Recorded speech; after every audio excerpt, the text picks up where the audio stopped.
My name is Ankita Mishra and I got 105 rank this year in the civil services exam. So I would like to share what all I tried, what worked, what didn't work. Though I'm not aware what worked, what didn't, because the marks are not yet out. So we try a number of things and we actually don't know what clicked in the examination.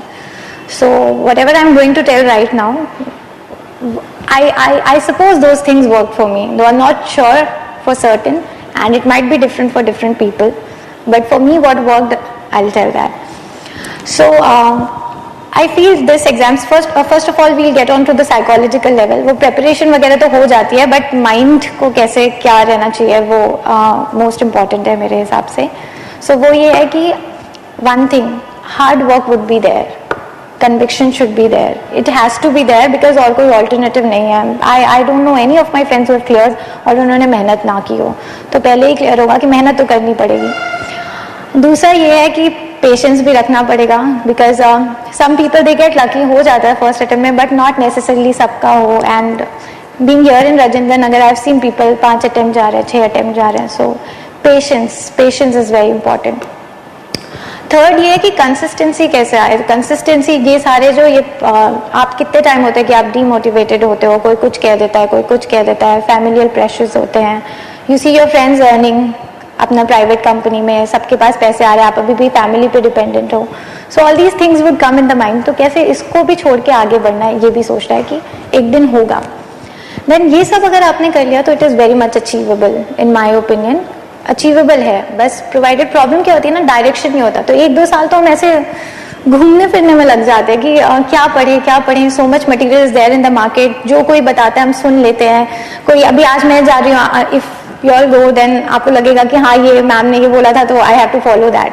Sometimes that happens. So we get so much pumped अपना सबको follow करने के चक्कर में कि ultimately कुछ हो ही नहीं पाता है और हम पढ़ते बहुत हैं लेकिन results नहीं आते.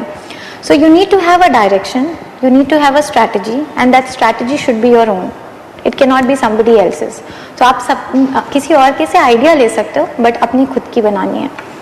So I'll start with prelims.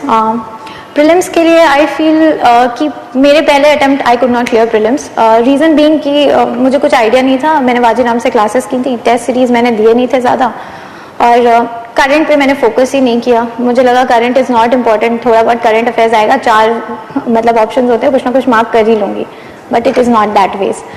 सो इसलिए फर्स्ट अटेम्प्ट में मुझे रियलाइज़ हुआ कि current might be important because वो वाला साल 2015 के साल में करंट अफेयर्स काफ़ी आए हुए थे और मैंने नहीं किया था. एंड सेकेंड टेस्ट सीरीज़ भी नहीं किया था. तो तब मुझे वैल्यू समझ आई टेस्ट सीरीज़ की. सो नेक्स्ट टाइम जब मेरा हुआ 2016 वाला attempt, so I scored 139 point something, so which was quite good वो साल के हिसाब से, बिकॉज मैंने टेस्ट सीरीज़ पे बहुत ज़्यादा फोकस किया था, अलॉट. तो उससे क्या हुआ था कि मुझे ये पता लग गया था कि what is the optimum number of questions that I should attempt. और ये सबका डिफरेंट होता है. यू शुड नो कि तुम्हारा गेस वर्क कितना अच्छा है because it is practically impossible कि आपको सारे क्वेश्चंस आएंगे. मुश्किल से 50 होंगे या 57 क्वेश्चंस होंगे जो आपको एकदम आते होंगे शॉर्ट. उसके आगे गेस वर्क है. सो इसमें 2 तरीके के गेस वर्क होते हैं. एक तो इंटेलिजेंट गेस वर्क होता है जहाँ पे आप एलिमिनेशन से करते हो और एक इंट्यूशनल गेस वर्क होता है. सो जो इंट्यूशन वाला गेस वर्क होता है that might not work for everybody. So ये चीज़ आपको पता लगती है आपके टेस्ट सीरीज से कि आप कितने गेस वर्क कर सकते हो. मेरा पर्सनल ओपिनियन ये है कि मेरे लिए थ्रेशोल्ड 90 था, तो मैं हमेशा 90+ अटेम्प्ट करती थी. रियल एग्जाम में 94 किए थे और हमेशा 90+ अगर मैंने किया तो मतलब मेरे सेफ मार्क्स आ रहे हैं, ऐसा था. सो फॉर सम पीपल ये बेंच मार्क अलग अलग हो सकता है बट आई फील कि 85+ करना चाहिए. मतलब 85 तक तो कर ही लो. वैसे भी आउट हो रहे हो, ऐसे भी आउट हो गए, तो इट्स बेटर 85+ कर लो. अब I don't know, you find it out through your test series जो आप कर रहे हो. नेक्स्ट प्रीलिम्स तो ऐसे ही है एंड आई थिंक आपको 2-3 महीने चाहिए प्रीलिम्स की प्रिपरेशन के लिए. सो ये मैंने सेकेंड अटेम्प्ट में सीखा कि मैंने पूरा जान प्रीलिम्स में ही झोंक दिया था. आई कुड नेवर इमेजिन कि मेंस नाम की भी कोई चीज़ होती है. So I did not do that interior. पहला प्रीलिम्स नहीं क्लियर हुआ तो आपका फोकस प्रीलिम्स हो जाता है कि ना अभी प्रीलिम्स करना है. So you forget mains is also there. So when I cleared prelims then I realised, oh god, अभी मेंस आ गया है, अभी 4 महीने बाकी हैं. सो मेंस की मेरी उतनी प्रेपरेशन सॉलिड नहीं हो पाई, तो जीएस एंड ऑल की while it was solid because वो प्रीलिम्स से होता है, बट मैंने आंसर राइटिंग उतने प्रैक्टिस नहीं किए जितने मुझे करने चाहिए थे। तो वो आपको बहुत ज़रूरी है कि आई रियलाइज कि मेंस के लिए answer writing is very important. And I personally has been a sort of person जो लिखने में बिलीव नहीं करता था। I am an engineering student, तो मैं हमेशा पॉइंट्स में लिखना, क्वेश्चन सॉल्व कर लेना, लेटे लेटे पढ़ रहे हैं, रीड कर रहे हैं और लगता है कि सब दिमाग में है। और हमेशा ऐसा होता है कि लगता है जब रीड करो ना तो लगता है ये तो आता है, ये भी आता है। It's only when you write that you realise कि अच्छा वो लगता था आता है बट एक्चुअली आपको लिखना नहीं आता है। एंड प्लस टाइम के कंस्ट्रेंट्स भी होते हैं, तो वो सारी चीज़ों को कैसे वर्कआउट करें ये सिर्फ राइटिंग प्रैक्टिस से आ सकता है। तो जब मैंने सेकेंड टाइम मेंस लिखा तो my essay, my GS was pretty decent. I got 153 in essay which was okay. GS also was good. I got 390, but my optional, I don't know what I did my optional. I made a huge mistake. मैं attempt नहीं कर पाई, and that too because of time constraint. Time constraint in the sense कि मेरा time management बहुत poor था. I started with 10 markers, उनमें extra time देने लगी, जब तक sectional आए तब तक time खत्म हो गया, फिर पेपर 1 तो ऐसे खराब हुआ, पेपर 2 में पेपर 1 के लिए रोने में टाइम वेस्ट हो गया कि ओ गॉड पेपर 1 चला गया, अब तो नहीं कुछ हो पाएगा। सो आई वेंट पेपर 2 में जब मैं गई ना तो मैं इतने नेगेटिव इमोशंस के साथ गई थी कि पेपर 2 तो चौपट होना ही था। So that was decided.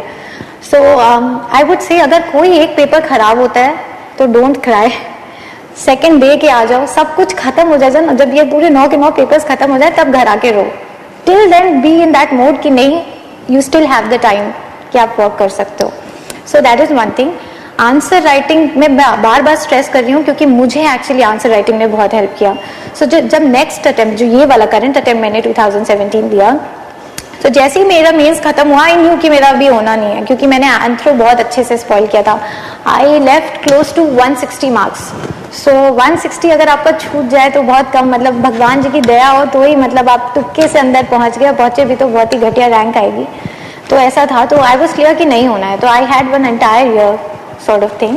तो आई स्टार्टेड पहले से ही, मैंने सबसे पहले जीएस कोर की टेस्ट सीरीज लगाई थी यहाँ पे ही मेंस के लिए, तभी जैन में ही लगा ली थी, and I started writing regularly. इसके अलावा मैं बाबा के 5 क्वेश्चंस लिखती थी एवरी डे, मतलब not a single day would go by जब ना लिखें। तो इससे मैंने, आपको पहले दिन लगेगा shit I don't know anything, because मेरे साथ भी ऐसे होता था कि जब लिखने बैठो तो कुछ आ ही नहीं रहा, क्योंकि आपने प्रिपेयर नहीं किया ना, पढ़ के तुरंत बाबा तो लिख नहीं रहे हो। बट 1 दिन 2 दिन 3 दिन 4 दिन जब बीतते हैं ना, देन यू रियलाइज कि आप दुनिया के कोई भी क्वेश्चन को आंसर कर सकते हो, बट बस प्रैक्टिस होनी चाहिए। सो वो मैंने करना शुरू किया। इसके बाद प्रीलिम्स के 2 महीने पहले मैंने फिर मेंस से थोड़ा कट ऑफ किया, and then I started intensive preparation for prelims. उसमें सेम था, वही मैंने ढेर सारे क्वेश्चन पेपर्स सॉल्व किए, ये सारा सब कुछ किया। एंड इस बार का प्रीलिम्स थोड़ा ट्रिकी भी था। ऐसा लग रहा था, मुझे तो ऐसा लग रहा था कि अब मेरा क्लियर ही नहीं होगा। आई डोंट नो मैं कितने से बची, बट मुझे एकदम ऐसा था कि अब नहीं होगा। ऐसे में आपके फ्रेंड्स बहुत हेल्प करते हैं actually. With me I have always been a sort of person जो स्टडी पार्टनर के साथ ही स्टडी कर सकता है। तो एंड ये भी डिफरेंट लोगों का डिफरेंट होगा, कई लोग अकेले पढ़ने में बिलीव करते हैं, कई लोग साथ में। तो मैं एक स्टडी पार्टनर के साथ, अपने फ्रेंड के साथ पढ़ती थी। And you have to make sure if you are choosing a study partner, तो ऐसा रहे कि आपकी फ्रीक्वेंसी मैच हो, वरना टाइम बचने की बजाय टाइम वेस्ट हो जाता है। सो स्टडी पार्टनर से क्या होता है, डिसिप्लिन आता है। तो जैसे मैं आपको अभी बता रही थी कि प्रीलिम्स के बाद मुझे लगा मुझे नहीं होगा, बट मेरे फ्रेंड ने मुझे मोटिवेट किया कि नहीं यार अभी करना है, तू छोड़, जब रिजल्ट आएगा अभी तो मेंस के लिए पढ़ो, बिकॉज अभी टाइम अगर चला गया, रिजल्ट आया, मान लो हो गया, तब क्या करोगी। So I started preparing for mains prelims के बाद। मेंस का वही था मेरा, बाबा एवरीडे टेस्ट सीरीज जो लगाई थी वो टेस्ट सीरीज करनी थी। एंथ्रो पे इस बार मैंने बहुत अच्छे से ध्यान दिया, बहुत ही ज़्यादा। सो एंथ्रो का क्या होता था कि जो भी टॉपिक मैंने पढ़ा है, अगर जिस दिन पढ़ा है उस दिन मैं 5 क्वेश्चन या 2 क्वेश्चन 2 ही लिखूं, लेकिन मैं लिख लेती थी। इससे क्या होता था कि हम पढ़ते तो बहुत कुछ हैं, बट कभी क्वेश्चन आंसर फॉर्मेट में पढ़ते नहीं है, तो हमें समझ नहीं आता what to write. And there is also limitation of word, there is also limitation of time, but how would you understand कि कितना लिखना है, क्या लिखना है, क्या इंपॉर्टेंट है, what will fetch you marks. So क्या होता है, generally when we don't practice answer writing, तो हम लिखते रहते हैं, हमारा पूरा खत्म हो जाता है और इंपॉर्टेंट पॉइंट हम लिख ही नहीं पाते हैं, जो सबसे इंपॉर्टेंट है। So that you come to know through practice. So मैंने एंथ्रो पे काफ़ी प्रैक्टिस की इस बारी, ये आंसर राइटिंग भी किया, बार बार रिवाइज भी किया। एंड सबसे इंपॉर्टेंट चीज़ जो मैंने की थी वो कंसोलिडेट किया एंथ्रो का मटेरियल. सो यूजुअली क्या होता है कि आपकी एक बुक में कुछ चीज़ें लिखी हैं, एक बुक में कुछ चीज़ें लिखी हैं, कहीं कुछ लिखा है, कहीं कुछ लिखा है, you don't consolidate them. So make your own notes so that क्या होता है जब ये एग्जाम होता है फाइनल वाला मेंस का, तो आप एक दिन पहले रिवाइज कर सकते हो. अगर 10 जगह चीज़ें होती है ना तो आप रिवाइज नहीं कर पाओगे. और फिर एक कंसोलिडेशन से क्या होता है, पिक्टोग्राफिक मेमोरी भी वर्क करती है कि आपको याद रहेगा कि हाँ ये यहाँ था, ये ऐसे था. सो वो ज़्यादा ईजी हो जाता है आपके लिए. So that work for me. And I also made notes of current. So जो भी इंपॉर्टेंट इश्यूज हुए थे जीएस में, उसका मैंने अपनी एक कॉपी बना ली थी कि बस मुझे जीएस 1 में इस कॉपी को उस दिन एग्जाम के पहले रिवाइज करके जाना है. एक छोटी सी कॉपी है, ज़्यादा इश्यूज होते नहीं है, उसी में से आता है, वही उतना करना होता है. तो पेपर 1 के लिए जीएस के लिए मैं बोलूँगी कि मैंने इनसाइट सिक्योर किया था, क्योंकि स्टैटिक तो कुछ आता नहीं और स्टैटिक स्पेक्ट्रम वगैरह पढ़ने का कोई फ़ायदा इतना होता नहीं है. तो अगर पढ़ना है तो लास्ट का जो समरी दिया रहता है स्पेक्ट्रम के पीछे वो कर सकते हैं. दैट आई डिड, स्पेक्ट्रम के पीछे वाली समरी जितनी थी तो वो ब्रश अप हो ही जाता है. और प्रीलिम्स के लिए तो पढ़ा ही है इतना अच्छे से. सो इसके अलावा इनसाइट सिक्योर के जो क्वेश्चंस हैं, you just go through them. या तो उसके आंसर्स लिख लो या खुद उसमें जो आंसर्स आए हैं उसको एक बार just go through them, so that आपका माइंड फ्रेम ऐसा हो जाए कि जैसे अलग अलग टाइप के हिस्ट्री के भी क्वेश्चन ना बहुत एनालिसिस वाले आते हैं कि नेहरू को कंपेयर करो गांधी से, या इसको ऐसे करो वल्लभ भाई पटेल का, ऐसा कुछ आता है. सो दो आपको आता है but you know how to, you learn how to answer. So ये चीज़ हो जाती है उससे. तो वो मैंने किया था. पेपर 2 के लिए कुछ खास नहीं, सिर्फ करंट किया था मैंने. बाकी स्टैटिक तो मैंने नहीं, लक्ष्मीकांत वापस नहीं उठाई थी, जो प्रीलिम्स के लिए था वही था. बाकी मैंने करंट किया था, आईआर भी करंट ही किया था. बाकी इसके अलावा जितना भी है अभी, मतलब जीएस के लिए मेनली मैं करंट पे फोकस थी, बिकॉज कोई भी बुकलेट उठा लो उसमें पूरा बैकग्राउंड दिया रहता है, तो स्टैटिक भी उसमें कवर हो ही जाता है एक तरीके से. So that I did. इसके अलावा एथिक्स के लिए पर्टिकुलरली आई वुड से कि दो नोबडी वुड बिलीव, बट मैंने कभी एथिक्स की पढ़ाई नहीं की. कोई नोट्स नहीं, कोई लेक्सिकॉन नहीं, नथिंग, नेवर स्टडीड. कोई जो सिलेबस पे जो टॉपिक्स है उनको गूगल कर लो, रैंडम स्टडीज गूगल कर लो, what it means to you basically. Because मुझे ना वो बहुत डिफिकल्ट लगता था टू मेमोराइज दोज जार्गन्स, वो टेक्निकल वर्ड्स वाले. So I use to make my own definition. कई लोग फ्रेंड्स भी बोलते थे कि पढ़ ले, but that was not my thing. I found it very difficult to do, so I never did that. तो आप अपनी डेफिनेशन बनाइए. आई थिंक वो एग्जामिनर को ज़्यादा पसंद आएगा, बिकॉज वो एक लेमन टर्म्स की बात अलग ही होती है व्हेन यू राइट. मतलब I personally value natural way of writing a lot, so I used to do that. Other than that, this time what I did different in ethics was case studies. So usually क्या होता है 10 markers में हम कुछ mention नहीं करते, एकदम dry सा आंसर लिख देते हैं. So if possible try and mention some case studies, कुछ भी एग्जाम्पल, छोटा सा. कोई ऑफिसर है जो बहुत अच्छा काम कर रहा है, या आपका कोई रिलेटिव है जो बहुत अच्छा काम कर रहा है, आप जानते हो, आप जस्ट मेंशन इट. एक एक्स फैक्टर हो जाता है, बिकॉज सब वही लिख रहे हैं, कुछ डिफरेंट हो जाएगा आपका ऐसे. एंड इसके लिए क्या करना होगा कि आप A4 शीट्स लेके आओ एंड जितने भी टर्म्स दिए हुए हैं एथिक्स की, वो सारे टर्म्स से रिलेटेड एक एग्जाम्पल बना के अपने वो A4 शीट में लिख के रख लो. एक दो एग्जाम्पल लिखने हैं.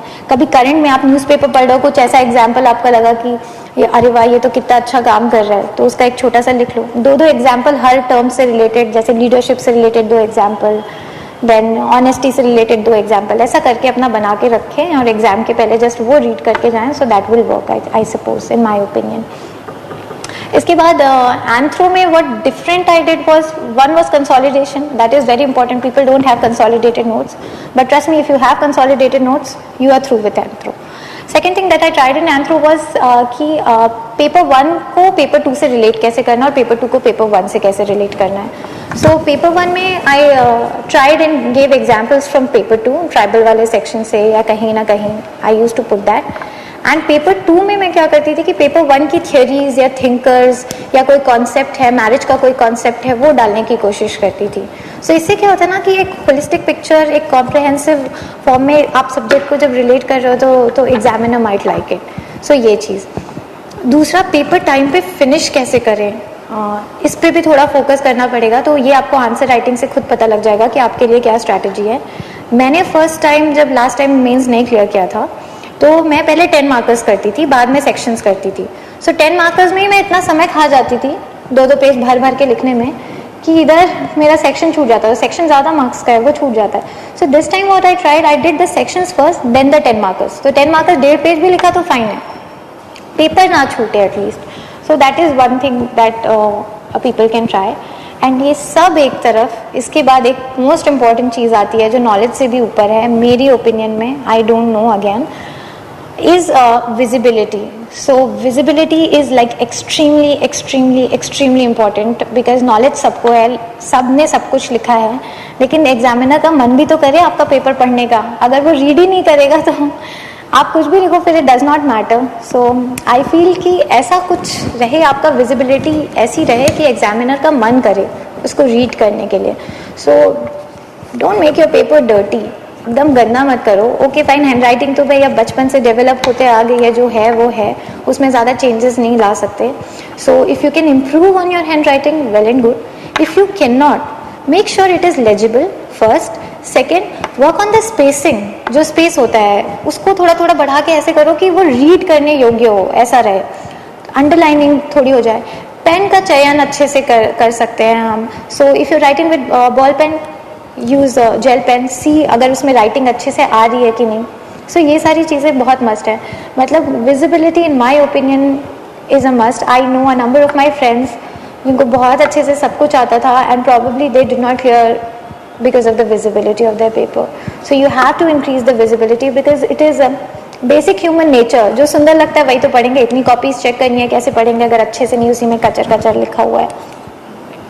बाकी I think that's about it x factor लाने के लिए. और what can be done is you can incorporate maps. जैसे मैं हिस्ट्री में मैप्स इनकॉर्पोरेट करती थी, तो जैसे परमानेंट सेटलमेंट वगैरह का क्वेश्चन आया तो 1-2 सेकंड में मैप बन जाता है, उसमें दिखा दो परमानेंट सेटलमेंट, महलबारी, ये सब कहाँ पे है, या रिवॉल्ट ऑफ 1857 के साइट्स कहाँ कहाँ थे, गोले बना बना के थोड़े से दिखा दो मैप में. मैप से रिलेटेड एक वीडियो भी पड़ा है यूट्यूब पे, how to make map of India in 2 seconds. So that video you can refer to and make map of India. Geography में तो बनाना ही बनाना है, इसमें भी बन जाए तो अच्छा है. और क्वेश्चन कोशिश करें ना छोड़ें. मैंने छोड़ा, इस बार भी मेरे छूटा तो आई गॉट 105, और बेटर हो सकता था अगर क्वेश्चंस नहीं छूटते. सो क्वेश्चन ना छूटे इसके लिए कोशिश करें कि कुछ तो लिख ही दे. कुछ नहीं हो रहा ना तो गोला बना के, फ्लो चार्ट बना के, कॉजेज लिखा, 4-5 डंडी खींची और लिख दिया. डू समथिंग, राइट एनीथिंग, कुछ तो लिख ही दो, कुछ तो नंबर मिल ही जाएगा. अगर आगे से इतने अच्छे हैं, लास्ट में किसी ने गोला बनाया तो मेरे को लगता है एग्जामिनर भी समझेगा कि टाइम कम था, लिख दिया एटलीस्ट इतना. So attempt the paper well. I think yeah, that's about it. And other than that, your family ka support is very important. My family has been extremely supportive of me for the reason कि जब relatives question करना शुरू करते हैं ना, ऐसे हमेशा बातें होती है कि दिल्ली में तो सब तैयारी करते हैं, and that is the truth also. How many of us clear? सब तैयारी कर रहे होते हैं. सो कौन जेन्युइनली तैयारी कर रहा है, कौन नहीं कर रहा है, देन ये सब आपके पेरेंट्स को ये सारे प्रेशर्स झेलने पड़ते हैं.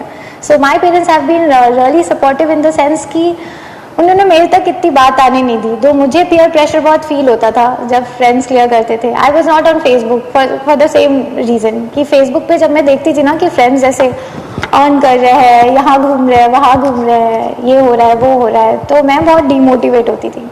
तो मैंने इसलिए हटा दिया. तो just stay away from negative people who will demotivate you, things that will demotivate you like Facebook, social media. If you feel that you're not comfortable with social media, you see the people और वो आपको एकदम negative direction में propel कर रहा है, तो leave it. 2-3 साल की मेहनत है, 2-3 क्या, एक अगर लग गया तो 1 साल की मेहनत है. For that time, let the people call you anti-social. I have a couple of friends who call me कि ऐसी क्या पढ़ाई कर रही है, कि मतलब मिलने नहीं आती, ये नहीं करती है, बनती है, all sorts of things. Let them say, because trust me, when you clear, ये सारे लोग जो आपके बारे में बोल रहे होते हैं ना, they are the first one to call you and congratulate you. The world is that way. So remember, your struggle is your own and your family's only. बाकी लोग तो बस ऐसे ही मजे लेने के लिए. So don't focus कि लोग क्या कहते हैं. हो जाएगा, बहुत अचीवेबल है, कर सकते हैं, प्रोवाइडेड डायरेक्शन हो, कन्विक्शन हो. सो एक डायरेक्शन लेके अपनी एक स्ट्रैटेजी बना दो, फिर इधर से उधर डोलो, यहाँ जा रहे हैं, वहाँ जा रहे हैं. Do not do that. You have made your strategy ना, have faith in yourself, have confidence in yourself and you will achieve it no matter what. So बार बार ये नहीं कि लास्ट मोमेंट अपनी स्ट्रैटेजी चेंज कर लेते हैं, वो ये बोल रहा है, वो. इतने लोग तो यहाँ पे बैठे यूपीएससी को प्रेडिक्ट करने में लगे हैं. And let me tell you, nobody can. You just cannot predict UPSC. Nobody can. So stop predicting it. Start working. Make your own strategy. Stick to it. Do not listen to anybody. So that's my story. Okay, interview. I would say कि I'm a sort of person जिसको बहुत ज़्यादा stage fright होता है, तो मेरे को हमेशा से क्लियर था कि मैं मेंस तक तो चली जाऊँगी, इंटरव्यू में फेल हो जाऊँगी, क्योंकि बहुत ज़्यादा नर्वसनेस होती है मुझे लास्ट लिमिट की। तो इंटरव्यू के लिए मैं काफ़ी स्कैर्ड थी और मैं दुनिया जहान पढ़ रही थी उस वक्त, ये भी पढ़ लूँ, ये भी पढ़ लूँ, वो भी पढ़ लूँ। लास्ट में इंटरव्यू ऐसा गया कि कुछ पढ़ने का कुछ फायदा नहीं, because the board I got Bhosle sir's board, it was super cordial. That से ही था। ये प्रोसेस में मुझे रियलाइज़ हुआ कि इंटरव्यू ही एक ऐसा है जहाँ पे दे डोंट जज you on the questions which you don't know, दे जज you on the questions the answers to which you know. So I don't no is also an answer there. So when you से आई don't no, वो next पे move कर जाते हैं, वो उस पर तुम्हें जज ही नहीं कर रहा है। सो इंटरव्यू के लिए ज़्यादा टेंशन लेने की ज़रूरत नहीं है। मॉक्स है, मॉक्स से थोड़ा कॉन्फिडेंस बिल्डअप होता है, बट मॉक्स की भी सारी बातें दिल पे नहीं लेने के लिए। मैंने एक मॉक दिया था, उसमें रो के आई थी। मॉक के बीच में they started asking, one of the panel member he started drilling me her question पे, एंड मेरे से कंट्रोल नहीं हुआ और मैं रोने लगी बीच में। Like suppose, I mean that's the worst thing that can happen to anybody. You are going to give a mock, you are answering and you are trying mid way. So, and to the extent I won't name the coaching center or the panel member, but he told me that you need to go for cognitive behavioral therapy. जाओ तुम अपना CBT कराओ, and we are not here to see your vulnerability. And to this extent, तो I got really demotivated. मुझे लगा कि यार this is not my thing. Plus मैं जब बहुत नर्वस होती हूँ ना, तो मेरे थॉट्स बहुत, मैं अच्छे से उसको एक फ्लो नहीं दे पाती हूँ, तो मुझे लग रहा था कि सब बेकार होगा। But trust me, real interview का एक्सपीरियंस अलग ही होता है। मॉक्स वाले कुछ भी बोले, कुछ नहीं, आप अपनी प्रैक्टिस के लिए जाओ कि आप अपने लिए प्रैक्टिस कर रहे हो। फीडबैक्स वो क्या दे रहे हैं, कुछ तो जेन्युइन होते हैं, वो ले लो, but you need not take all the feedbacks seriously, because if you start doing that ना, तो आपका अपने से कॉन्फिडेंस कम हो जाता है। तो बी कॉन्फिडेंट। इंटरव्यू में I think they are judging you for your personality, and अगर आप हम्बल एकदम ह्यूमिलिटी के साथ आंसर कर रहे हो, आई कॉन्टैक्ट थोड़ा मेंटेन कर रहे हो, थोड़े प्रेजेंटेबल होके जा रहे हो, एरोगेंस नहीं शो कर रहे हो, एंड फेयर आइडिया है चीज़ों का, वो तो हो ही जाएगा, तभी मेंस पास किया है, और तो कोई रीज़न नहीं है, और कैसे पास करोगे। तो नॉलेज तो नॉर्मल है ही, एक बैलेंस ऑफ जजमेंट दिखा पा रहे हो, बायस नहीं हो चीज़ों के प्रति, पर्सनालिटी आपकी ऐसी नहीं है कि आप डिस्क्रिमिनेटिंग हो या वो हो। तो I think you will do good, मतलब because they are not there to जज you on your knowledge, it is written. वो इंटरव्यू की जो वो है ना, वो जो आया है गाइडलाइन, वही रीड कर लो, उसमें it is written that they are not there to जज you on your knowledge, so they won't be judging you on your knowledge, they will be judging you on your personality. So if you don't know, say very politely, sir, I'm sorry, I don't know. Yes sir, I'll go and read it. कुछ भी ऐसे बोल के ख़त्म करो, वो उस पर जज ही नहीं कर रहे आपको।